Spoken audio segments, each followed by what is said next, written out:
What's up, everybody? It's your boy Kali checking in one time, and I received several requests. People have asked me to speak on the situation of that young girl who was found dead in a freezer in a hotel in Chicago, Kenneka Jenkins. The one thing that we do know, a young girl is dead. And she thought she was safe because she was surrounded by her so-called friends. A lot of time we surround ourselves with different groups of people. We surround ourselves with people we call our best friends and our clique, our squad, our gang, and all of that. You feel safe and you feel secure. But at the end of the day, who really got your back? Several stories have been reported. She was set up by her friends, that the group of guys paid her friends a couple $100 to sleep with her, and they raped her. She ended up dead. Then the police, there's reports that the police claim that the young girl was drunk and walked into the freezer and stayed there until she died. And that story doesn't make any sense. Regardless of what the reports are saying, one thing we do know, her friends ain't saying nothing. Her so-called friends, they not stepping up. They not speaking up on her behalf. Her mother doesn't know anything. Her mother's hurting right now. And right now, I just want everybody that in the sound of my voice, everybody that follow me, everybody that watch my videos, if you got a little sister, a young daughter, a young cousin, I need y'all to have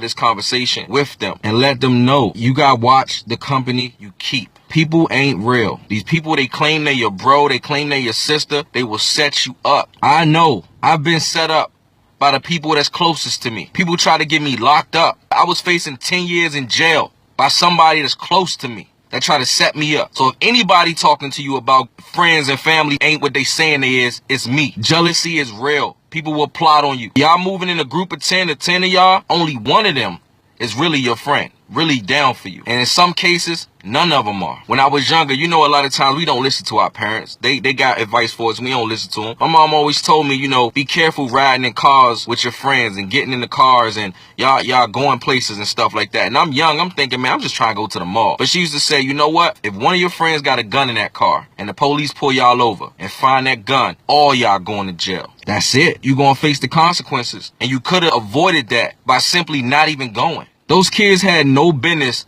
in a hotel like that. They all look too young to be in a hotel with weed and alcohol. It was a setup for a bad situation. And for real, I need the young girls to listen to me. We don't need no more mothers crying. We don't need no more dead men and women out here. We don't need no more people in jail. Young kids, their life is cut short. You gotta watch your surroundings at all times. And when it hit the fan and they started to get the social media backlash, it's reported that one of the girls tried to commit suicide. Instead of telling what happened to her friend, she tried to commit suicide. That's what guilt do to you. That's what happens when the devil plays with you, tries to get you to do evil stuff, then he wants to get you to destroy yourself. We're in a spiritual warfare, people. We can't make our children do anything. What we can do is we can give them knowledge. We can give them wisdom. We can talk to them. Show them this situation with Kenneka. Show them the video. Show them the news reports. Let them know it's not sweet. It's not safe out here. Even Jesus had a Judas. Judas betrayed Jesus. He was right there eating with him. They was fishing together. They was traveling together. And Judas sold Jesus out for some shekels of gold,